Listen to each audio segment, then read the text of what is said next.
Hello, ನಮಸ್ತೆ. ನಾನು ನಿಮ್ಮ ವೀಣಾ ಸುರೇಶ್. ಎಲ್ಲರಿಗೂ ನನ್ನ ಕಾರ್ಯಕ್ರಮವಾದ ಕಥಾಸರಣಿ ರಾಗಸುತೆ ಜೊತೆ ಕಾರ್ಯಕ್ರಮಕ್ಕೆ ಆತ್ಮೀಯ ಸ್ವಾಗತ. ನೋಡ್ತಾ ಇರೋರು, ಕೇಳ್ತಾ ಇರೋರು ಎಲ್ಲರೂ ತಪ್ಪದೆ ಸಬ್ಸ್ಕ್ರೈಬ್ ಮಾಡ್ಕೊಳ್ಳಿ. ಹಾಗೆ ಲೈಕ್ಸು, ಕಮೆಂಟ್ಸು ಕೊಡೋದನ್ನು ಮಾತ್ರ ಮರಿಬೇಡಿ ಪ್ಲೀಸ್. "ಆಕೋ ಬಂಗಾರಿ, ಮಮ್ಮಮ್ ಬ್ಯಾಡ್ವಾ ನಿಂಗೆ? ಹೊಟ್ಟೆ ಹಸಿತಾ ಇಲ್ವಾ ಚಿನ್ನಿಗೆ? ನನ್ಗಂತೂ ಹಸಿತಾ ಇದೆಯಪ್ಪ. ನೋಡು ನನ್ನ ಹೊಟ್ಟೆ ಹೆಂಗ್ ಸೌಂಡ್ ಮಾಡ್ತಾ ಇದೆ ಅಂತ. ನಾನಂತೂ ಹೋಗ್ತೀನಪ್ಪ ನಿಮ್ಮ ಅಂಕಲ್ ಜೊತೆಗೆ. ಬನ್ನಿ ಸರ್, ನಮ್ಮ ಬಂಗಾರಿಗೆ ಮಮ್ಮಮ್ ಕೊಡಬೇಡಿ. ಬನ್ನಿ, ನಾನು ನಮ್ಮ ಗೊಂಬೆ ಬಂದ್ಲು ಮಮ್ಮಮ್ ತಿಂತೀನಿ ಆಯ್ತಾ?" ಎಂದಿದ್ದಳು ಅವಳನ್ನ ಪುಸಲಾಯಿಸಿ ಕಳುಹಿಸಲು. "ಹೌದಾ? ಹಾಗಾದ್ರೆ ಸರಿ, ಬನ್ನಿ ಹೋಗೋಣ. ನಮ್ಮ ಬಂಗಾರಿ ಇಲ್ಲೇ ಇರ್ಲಿ. ಅವಳ ಫೇವ್ರೇಟ್ ಪೂರಿ ಸಾಗು ತರಿಸಿದೀನಿ. ನೀವೇ ತಿನ್ಬಿಡಿ ಮತ್ತೆ" ಎಂದಿದ್ದ ವರ್ಧನ್. ಊಹೂ, ಮಗು ಜಪ್ಪಯ್ಯ ಅಂದ್ರೂ ಅವಳ ಕೊರಳಿನಿಂದ ತನ್ನ ಕೈ ತೆಗೆಯಲಿಲ್ಲ. ವರ್ಧನ್ ಹುಡುಗಿಯ ಮುಖ ನೋಡಿದ್ದ. ಮುಂದೇನು ಎಂಬಂತೆ. "ಓಕೆ ಓಕೆ, ನನ್ ಗೊಂಬೆ ನಾನು ಅವಳ ಜೊತೆಗೆ ಬಂದ್ರೆ ನನ್ ಜೊತೆ ಬರ್ತಾಳೆ ಅಲ್ವಾ ಬಂಗಾರಿ?" ಎಂದವಳು ವರ್ಧನ್ ಕಡೆ ನೋಡಿ ಕಣ್ಣು ಮಿಟುಕಿಸಿದ್ದಳು. "ಹೌದು" ಎಂಬಂತೆ ತಲೆಯಾಡಿಸಿತ್ತು ಮಗು. "ಹೇಗೆ ನಾನು?" ಎಂಬಂತೆ ವರ್ಧನ್ ಕಡೆ ನೋಡಿ ಮುಗುಳ್ನಕ್ಕಿದ್ದಳು ಕುಂಕುಮ. ಅವಳ ವರೆಸೆಗೆ ನಗು ಬಂದರೂ ತಡೆದುಕೊಂಡಿದ್ದ ಅವನು. ಮಗು ಅವಳನ್ನಪ್ಪಿಯೇ ಅವರ ಜೊತೆಗೆ ನಡೆದಿತ್ತು. ಅಯ್ಯೋ, ಈಗ ಈ ಹುಡ್ಗಿ ನನ್ ಜೊತೆ ಬಂದ್ರೆ ಆಯೋ ಅಲ್ಲೇ ಇರ್ತಾನೆ. ಅವನಿಗೆ ಕೋಪ ಬರುತ್ತೇನೋ ಹುಡುಗಿಯನ್ನ ನೋಡಿ. ಮೊದಲೇ ನಾನು ಹೋದ ಮೇಲೆ ಬರಲಿ ಬೇಕಾದ್ರೆ ಆ ಹುಡುಗಿ ಇಲ್ಲಿ ಎಂದಿದ್ದಾನೆ ಅವನು. ಏನಪ್ಪಾ ಮಾಡೋದೀಗ ಎಂದುಕೊಂಡು ಹಣೆ ಒತ್ತಿಕೊಂಡಿದ್ದ ವರ್ಧನ್ ಚಿಂತೆಯಿಂದ. ಅವರ ರೂಮಿನ ಹೊರಗೆ ಇವರು ಬರುವುದಕ್ಕೂ, ಆಯುಷ್ ರೆಡಿಯಾಗಿ ತನ್ನ ರೂಮಿನಿಂದ ಹೊರಗೆ ಬರುವುದಕ್ಕೂ ಸರಿಯಾಗಿತ್ತು. ಅವನನ್ನ ನೋಡಿ ಕಣ್ಣು ಮುಚ್ಚುವುದನ್ನೂ ಮರೆತು ಬಿಟ್ಟಿದ್ದಳು ಕುಂಕುಮ. ಆರಡಿ ಅಜಾನುಬಾಹು ದೇಹಕ್ಕೆ ಅವನು ಹಾಕಿದ್ದ ಆಕಾಶ ನೀಲಿಯ ಫಾರ್ಮಲ್ ಶರ್ಟ್ ಅಂದವಾಗಿ ಕಾಣಿಸುತ್ತಿತ್ತು. ಬ್ರಾಂಡೆಡ್ ಶರ್ಟನ್ನ ಇನ್ಶರ್ಟ್ ಮಾಡಿ ತೋಳನ್ನ ಮೊಣಕೈವರೆಗೂ ಮಡಚಿದ್ದ. ಹಣೆಯ ಮೇಲೆಲ್ಲ ಅಲೆ ಅಲೆಯಾಗಿ ಹರಡಿದ್ದ ಕೂದಲು. ಯಾವುದೋ ವಿದೇಶಿ ಸೆಂಟಿನ ಪರಿಮಳ ಹಿತವಾಗಿ ಅವಳ ಮೂಗು ಸೋಕಿತ್ತು. ಅಬ್ಬಾ, ಈ ಮನುಷ್ಯ ನಿಜವಾಗ್ಲೂ ನಿನ್ನೆ ನಾನು ನೋಡಿದ ಮನುಷ್ಯನೇಯಾ? ಇಲ್ಲ ನಾನೇನಾರ ಕನ್ಸು ಕಂಡಿದ್ದೀನಾ ಮನಿಕಂಡು? ನಿನ್ನೆಯ ಅವನ ಪರಿಸ್ಥಿತಿಯನ್ನ ನೆನೆಸಿಕೊಂಡು ಕಣ್ಣು ಸಂಕುಚಿಸಿದ್ದಳು ಹುಡುಗಿ. ಹೊರಗೆ ಬಂದವನು ಒಮ್ಮೆ ಅವಳನ್ನೇ ದೀರ್ಘವಾಗಿ ದಿಟ್ಟಿಸಿದವನು ಅವಳ ತೋಳಲ್ಲಿದ್ದ ತನ್ನ ಮಗಳತ್ತ ಕೈ ಚಾಚಿದ್ದ ಅವಳನ್ನ ಎತ್ತಿಕೊಳ್ಳಲು. ವರ್ಧನ್ಗೆ ಯಾವುದೋ ಫೋನ್ ಬಂದಿದ್ದರಿಂದ ಅವನು ಇವರಿಂದ ಸ್ವಲ್ಪ ದೂರ ಸರಿದು ನಿಂತಿದ್ದ. ಇವರಿಗೆ ಬೆನ್ನು ಹಾಕಿ, "ಹೇಯ್ ಬಂಗಾರಿ, ಆಕೋ ನೀನು ಡಡ್ಡಾಗೆ ಗುಡ್ ಮಾರ್ನಿಂಗ್ ಕಿಚ್ಚಿ ಕೂಡ ಕೊಡ್ದೆ ಹೊರಟೋಗಿದ್ದು? ಕಮಾನ್ ಮೈ ಲಿಟಲ್ ಡಾಲ್, ಡಡ್ಡಾಗೆ ಕಿಚ್ಚಿ ಕೊಡು ಬಾಬಾ" ಎಂದಿದ್ದ. ಅವನ ಮಾತು, ಅವನ ರೂಪ ಎಲ್ಲವನ್ನ ನೋಡುತ್ತಾ ಬಾಕಿಯಾಗಿ ಬಿಟ್ಟಿದ್ದಳು ಕುಂಕುಮ, ಒಂದೂ ಮಾತಿಲ್ಲದೆ.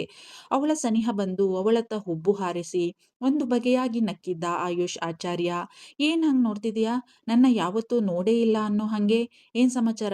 ನೀನು ನನ್ನ ಮಗಳ ಥರ ನನ್ಗೇನಾದ್ರೂ ಕಿಸ್ಸಿ ಕೊಡೋ ಇರಾದೆ ಇದ್ಯಾ ಹೇಗೆ ಹಾ?" ಎಂದು ಅವಳ ಕಿವಿಯಲ್ಲಿ ಪಿಸುಗುಟ್ಟಿ ತನ್ನ ಮಗುವನ್ನ ಅವಳ ತೋಳಿಂದ ತನ್ನತ್ತ ಸೆಳೆದುಕೊಂಡಿದ್ದ. ಅವನ ಮಾತು ಕೇಳಿ ಅವಳ ಕಂಗಳು ಊರಗಲವಾಗಿತ್ತು. ಅವನ ಪಿಸು ಮಾತು ಅವಳನ್ನ ಒಂದು ರೀತಿಯ ಭ್ರಮಾಲೋಕಕ್ಕೆ ಕೊಂಡೊಯ್ದಿತ್ತು. ಅವನ ಬಿಸಿಯುಸಿರಿನ ಶಾಖ ಅವಳ ಮುಖ ಕೊರಳನ್ನ ಸೋಕಿ ಅವಳ ಕೈಕಾಲು ಸೋಲುವಂತೆ ಮಾಡಿತ್ತು.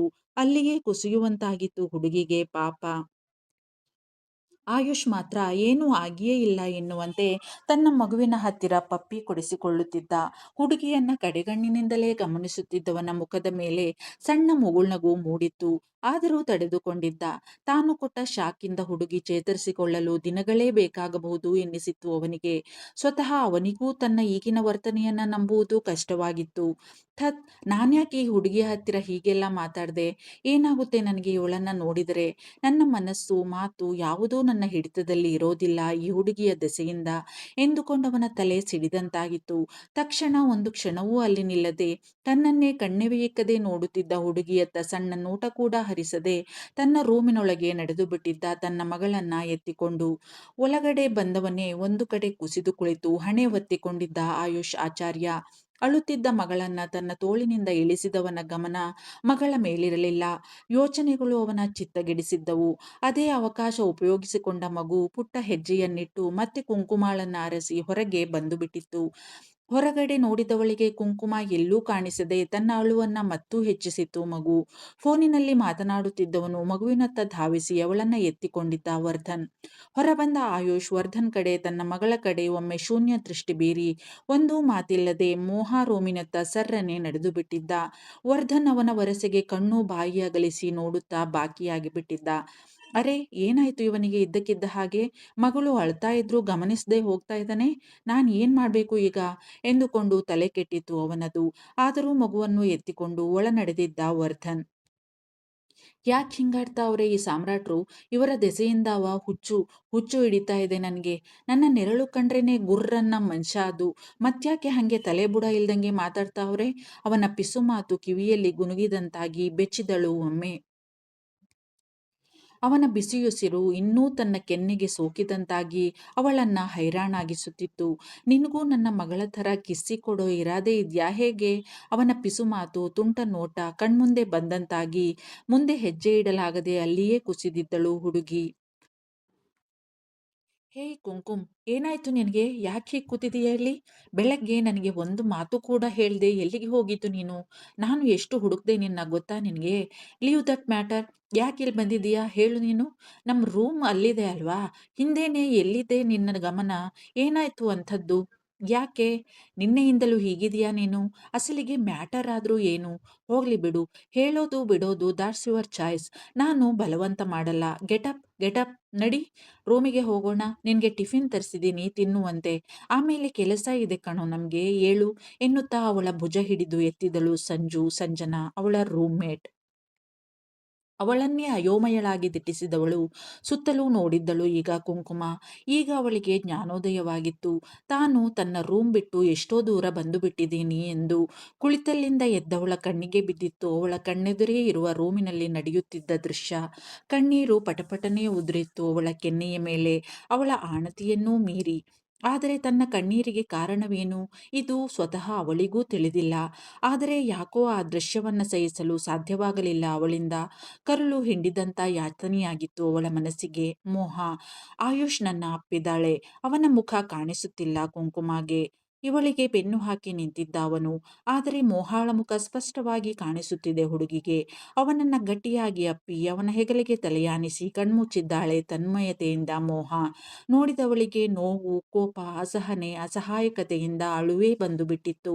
ಸರ್ರನೆ ಕಣ್ಣೀರು ಒರೆಸಿಕೊಂಡವಳೇ ಸಂಜುವಿನ ಜೊತೆಗೆ ನಡೆದು ಬಿಟ್ಟಿದ್ದಳು ಹುಡುಗಿ. ಮುಂದೇನಾಯಿತು ಎಂದು ನೋಡದೆ ಮಗಳನ್ನ ಕೆಳಗಡೆ ಬಿಟ್ಟು ಹಣೆ ಒತ್ತಿಕೊಂಡು ಕುಳಿತವನ ಕಣ್ಮುಂದೆ ಮತ್ತದೇ ಚಿತ್ತ ಕೆಡಿಸುತ್ತಿದ್ದ ಹುಡುಗಿಯ ಮೋಹಕ ರೂಪ.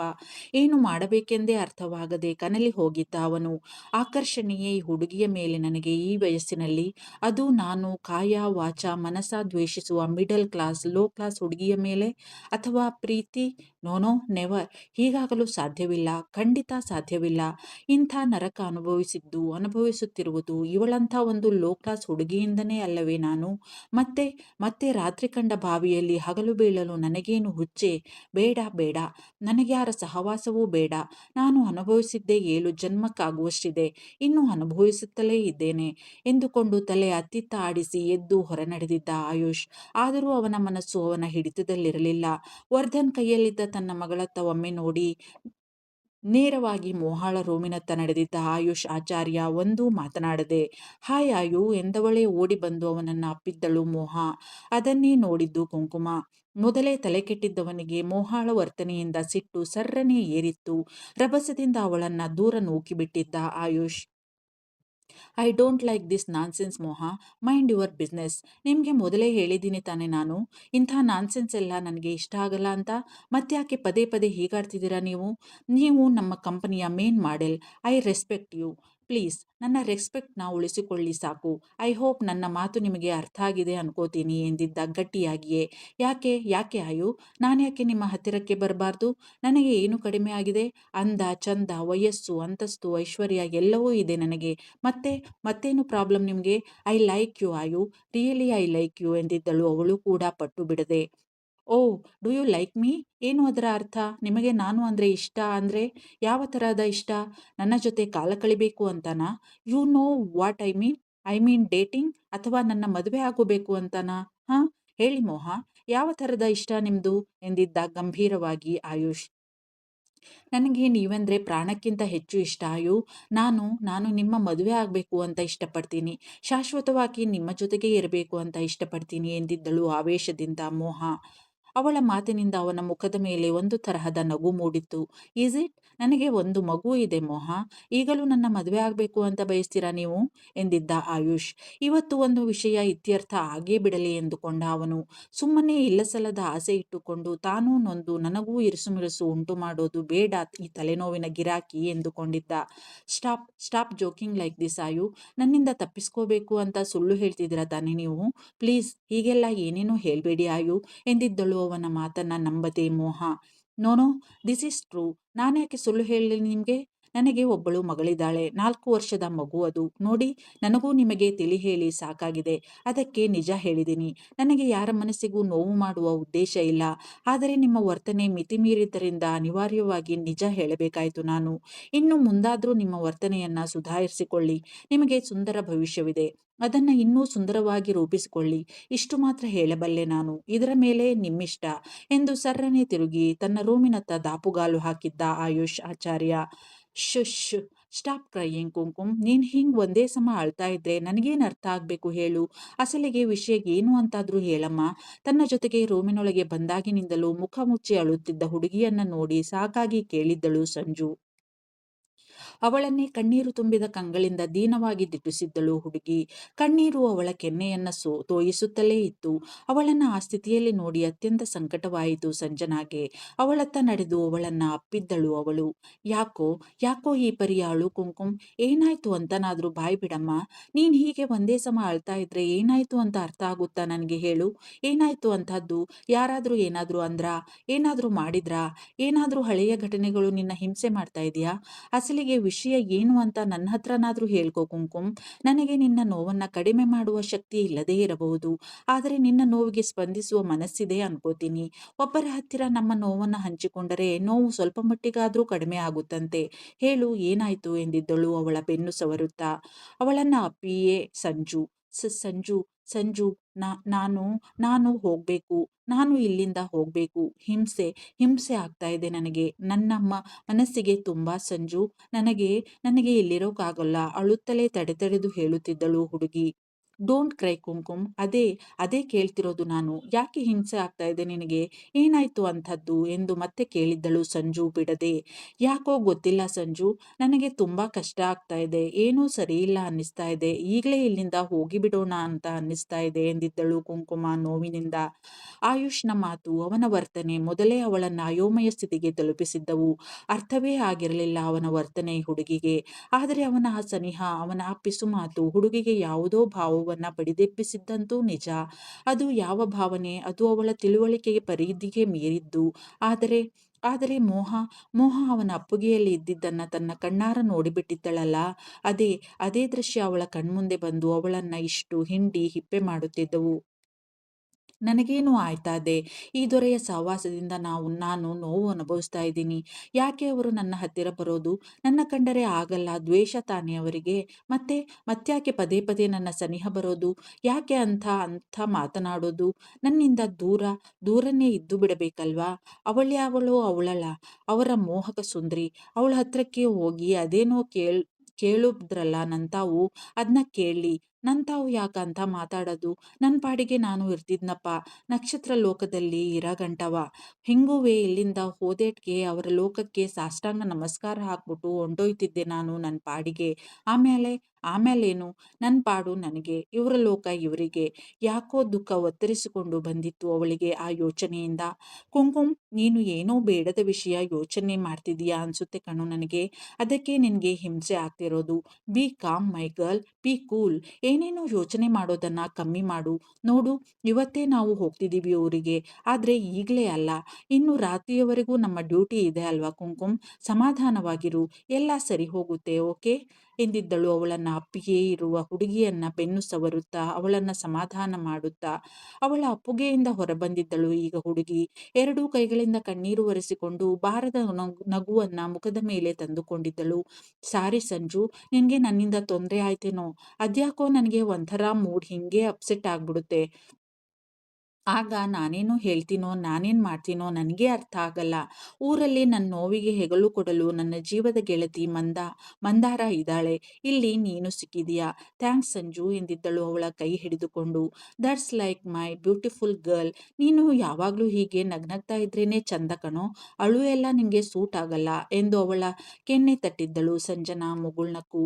ನಡಿ ಈಗ ರೂಮಿಗೆ ಹೋಗಿ ಟಿಫಿನ್ ತಿನ್ನು. ನಿನಗೆ ತರಿಸಿ ಇಟ್ಟಿದ್ದೀನಿ. ನಾನು ಬರ್ತೀನಿ ಈಗ, ನೀನು ಹೋಗಿರು ಎಂದು ಅವಳನ್ನು ಕಳುಹಿಸಿ ಸಂಜನಾ ಅಲ್ಲಿಯೇ ನಿಂತು ಅವಳು ಹೋದ ದಿಕ್ಕಿನತ್ತ ದೃಷ್ಟಿ ನೆಟ್ಟಿದ್ದಳು. ಹುಡುಗಿ ನನ್ನಿಂದ ಏನೋ ಮುಚ್ಚಿಡ್ತಾ ಇದ್ದಾಳೆ. ಏನೋ ನಡೀತಾ ಇದೆ ಅವಳ ಜೀವನದಲ್ಲಿ. ಯಾರಾದರೂ ಅವಳ ಜೀವನಕ್ಕೆ ಪ್ರವೇಶ ಮಾಡಿರಬಹುದೇ? ಮೊದಲೇ ನೊಂದಿರುವ ಹುಡುಗಿ ಅದು. ಮತ್ತೆ ಯಾರದೋ ಕೈಯಲ್ಲಿ ಮೋಸ ಹೋಗಿ ಅಥವಾ ಇನ್ನೇನೂ ಆಗಬಾರದ್ದು ಆಗಿ ನೋವು ಅನುಭವಿಸುವಂತಾಗಬಾರದು ಪಾಪದ ಹುಡುಗಿ. ಇನ್ನೂ ಚಿಕ್ಕ ವಯಸ್ಸು, ನೋಡಲು ಅಪ್ಸರೆಯೇ. ಯಾರಾದರೂ ಅವಳಿಗೆ ಮನಸೋಲುವುದರಲ್ಲಿ ಆಶ್ಚರ್ಯವಿಲ್ಲ. ಆದರೆ ಅದು ಅವಳ ಜೀವನಕ್ಕೆ ಮುಳುವಾಗಬಾರದು ಅಷ್ಟೇ. ಈ ಫ್ಯಾಷನ್ ಲೋಕ ಸರಿಯಿಲ್ಲ. ಇದು ತಳುಕು ಬಳುಕಿನ ಪ್ರಪಂಚ. ಮೋಸ ವಂಚನೆ ಎನ್ನುವುದು ಇಲ್ಲಿ ಅತ್ಯಂತ ಸಾಮಾನ್ಯ. ಆದರೆ ಈ ಹುಡುಗಿ ಅಂಥ ಮನಸ್ಥಿತಿಯವಳಲ್ಲ, ಬಹಳ ಸೂಕ್ಷ್ಮ. ಈ ಪ್ರಪಂಚಕ್ಕೆ ಹೊಂದಾಣಿಕೆ ಆಗಲ್ಲ ಇವಳು. ಇವಳ ಬದುಕಲ್ಲಿ ಏನು ನಡೀತಾ ಇದೆ ಅನ್ನೋದನ್ನ ಮೊದಲು ಕಂಡುಹಿಡಿಬೇಕು ಎಂದುಕೊಂಡು ನಿಟ್ಟುಸಿರು ಬಿಟ್ಟಳು ಸಂಜನಾ. ಮೊದಲೇ ಈ ಹುಡುಗಿಯಿಂದ ಹುಚ್ಚನಾಗಿದ್ದೀನಿ ನಾನು. ಜೊತೆಗೆ ಈ ತಲೆಕೆಟ್ಟ ಗಿರಾಕಿ ಬೇರೆ ನನಗೆ ಗಂಟು ಬಿದ್ದರೆ ಕೋಪ ಬರದೇ ಇರುತ್ತಾ ನನಗೆ? ಇವತ್ತು ಏನಾದರೂ ಒಂದು ತೀರ್ಮಾನ ಆಗೇ ಬಿಡ್ಲಿ ಅಂತಾನೆ ಹೇಳಿದ್ದೀನಿ ಅವಳಿಗೆ, ನನಗೆ ಒಬ್ಬಳು ಮಗಳಿರೋ ವಿಷಯನ. ಇನ್ನು ಮುಂದೆ ನನ್ನ ಹಿಂದೆ ಮುಂದೆ ಸುತ್ತೋದನ್ನ ಬಿಡ್ತಾಳೆ ಖಂಡಿತ. ಇಂಥವರ ಮನಸ್ಥಿತಿಯನ್ನ ಚೆನ್ನಾಗಿ ಅರ್ಥ ಮಾಡ್ಕೊಂಡಿದ್ದೀನಿ ನಾನು. ಲಕ್ಸುರಿಯಸ್ ಲೈಫ್ ಇರಬೇಕು, ಗಂಡ ಹೆಂಡತಿ ಇಬ್ಬರೇ ಎಂಜಾಯ್ ಮಾಡಬೇಕು, ಯಾರೂ ಅಡ್ಡಿಪಡಿಸೋರು ಇರಬಾರ್ದು ಮನೆಯಲ್ಲಿ. ಇಂಥದ್ದೇ ಅವರ ಯೋಚನೆ ತಾವು ಮದುವೆ ಆಗುವ ಹುಡುಗನ ಬಗ್ಗೆ. ಒಂದು ಮಗು ಇರುವವನ ಹಿಂದೆ ಸುತ್ತೋಕೆ ಅವಳಿಗೇನು ಹುಚ್ಚೆ?